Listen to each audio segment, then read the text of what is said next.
आरोपों के बीच नागा साधु श्री श्री 1008 श्री नवीन गिरी का असाधारण प्रदर्शन, लिंग से गाड़ी खींच कर दिया संत होने का दावा। भीनमाल शहर इन दिनों एक असाधारण धार्मिक घटनाक्रम का साक्षी बना हुआ है। यहाँ राधा गिरी जी महाराज और नागा साधु श्री श्री 1008 नवीन गिरी द्वारा कठोर तपस्या की जा रही है। सर्द मौसम के बावजूद दोनों साधु प्रतिदिन प्रातः काले ठंडे पानी की जलधारा के बीच ध्यान और साधना में लीन रहते हैं। ये तपस्या पहले भीनमाल में हुई, उसके बाद आहोर क्षेत्र के पास सामूजा में प्रस्तावित थी, जहां इसके लिए स्थान भी निर्धारित किया गया था। लेकिन वहां स्थानीय स्तर पर उठे विवाद और विरोध के चलते तपस्या स्थल को बदलकर भीनमाल कर दिया गया। विवाद की जड़ में नागा साधु नवीन गिरी को लेकर लगाए गए कुछ गंभीर आरोप बताए जा रहे हैं, जिनमें कथित आपत्तिजनक तस्वीरों का मामला भी शामिल है। इन आरोपों के सामने आने के बाद साधु के संतों ने उनके नागा संप्रदाय से जुड़े होने और तपस्वी जीवन पर सवाल खड़े किए जाने लगे, जिससे क्षेत्र में चर्चाओं का दौर तेज हो गया। धार्मिक आस्था और सामाजिक मर्यादाओं से जुड़े इस मामले ने देखते ही देखते राजनीतिक और सामाजिक रंग भी ले लिया। आरोपों के बीच नागा साधु नवीन गिरी ने स्वयं को सच्चा नागा साधु और ब्रह्मचारी सिद्ध करने के लिए एक ऐसा कदम उठाया जिसने सभी को चौंका दिया। उन्होंने सार्वजनिक रूप से अपने लिंग से गाड़ी खींचकर ये दावा किया कि वे पूर्ण रूप से तपस्वी हैं और नागा संप्रदाय की परंपराओं का पालन करते हैं। इस घटना को साधु समर्थकों ने आस्था और तपस्या की पराकाष्ठा बताया, वहीं आलोचकों ने इसे नाटक और दिखावा करार दिया। घटनास्थल पर बड़ी संख्या में लोग मौजूद रहे और मीडिया के कैमरों के सामने नागा साधु नवीन गिरी ने अपने ऊपर लगाए गए सभी आरोपों को सिरे से खारिज करते हुए कहा कि ये सब उनकी छवि धूमिल करने का प्रयास है। उन्होंने कहा कि नागा साधु का जीवन त्याग, ब्रह्मचर्य और कठोर साधना पर आधारित होता है और वे वर्षों से इसी मार्ग पर चल रहे हैं। दूसरी ओर आहोर क्षेत्र के कुछ लोगों ने भी मीडिया के सामने आकर साधु पर सवाल खड़े किए और पूरे मामले की निष्पक्ष जांच की मांग की। उनका कहना है कि धार्मिक भावनाओं की आड़ में किसी भी प्रकार की अनैतिक गतिविधियों को स्वीकार नहीं किया जा सकता। फिलहाल ये मामला पूरे क्षेत्र में चर्चा का विषय बना हुआ है और प्रशासन व समाज दोनों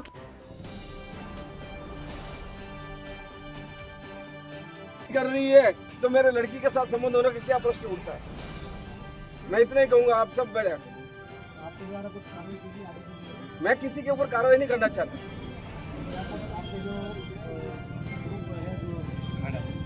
ये पता है, इतना मेरे को पता है कि फोटो जो आया था वो ओगरनाथ ग्रुप से आया था। ये मैं क्लियर कहता हूँ आपको। जिस वायरल किए ओगरनाथ ग्रुप से फोटो आया हुआ था, जो मुझे बदनाम करने की पूरी कोशिश की गई थी। आप क्या करोगे आगे के लिए? मुझे किसी के जवाब, मैं अपना भजन करूंगा, मैं अपने तप करूंगा, तपस्या करूंगा, मुझे किसी से कोई लेना देना नहीं। भगत आए सही जवाब दो, उनको उत्तर दो, प्रश्न दो, जो भी उनके लिए करना चाहता हूँ कर लूंगा। और मुझे किसी के इस मामले में आम लोगों से भिड़ने की जरूरत नहीं, मुझे किसी की राजनीति करने की जरूरत है। मैं अपने भजन में ध्यान दूंगा, मैं अपने तप में ध्यान दूंगा, मैं अपनी माला में ध्यान दूंगा। बाकी की भेजाबारी में मैं नहीं पढ़ूंगा। मुझे कोई आइडिया नहीं है।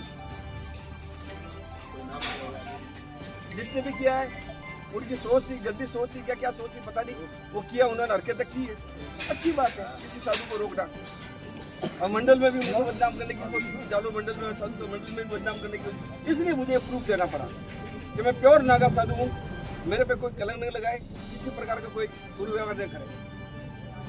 और जहाँ तक शिष्य की बात है तो वहाँ भी कलंक लगाने के लोगों ने कोशिश की कि ये साधु बनी है तो प्रमाण दो।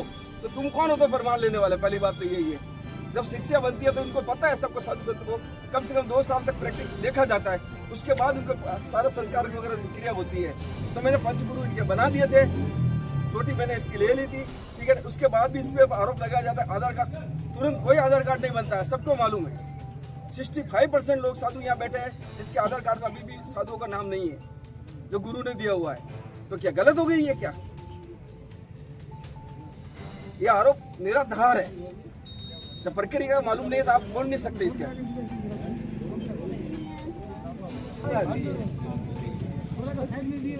मेरा जो वहाँ पे तपस्या था वो 1 दिन चला था सुबह, वो भी सब लोग आके उसे खंडित कर दिए। इधर जितना था सब तोड़ फोड़ मचा के चले गए।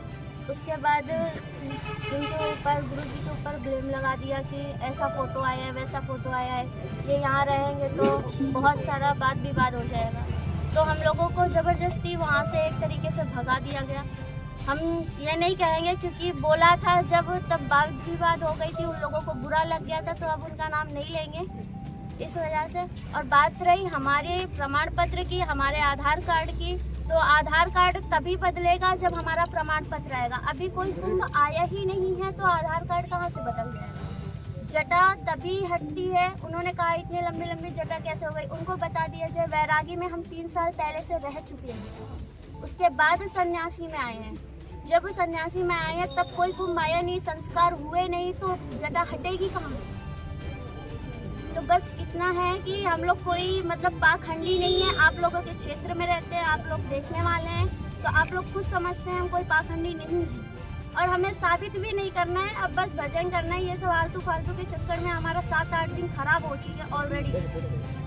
अब हम इन सब बातों से बहुत दूर जाना चाहते हैं। बस अब कोई ब्लेम ना लगाएं और कुछ नहीं चाहिए।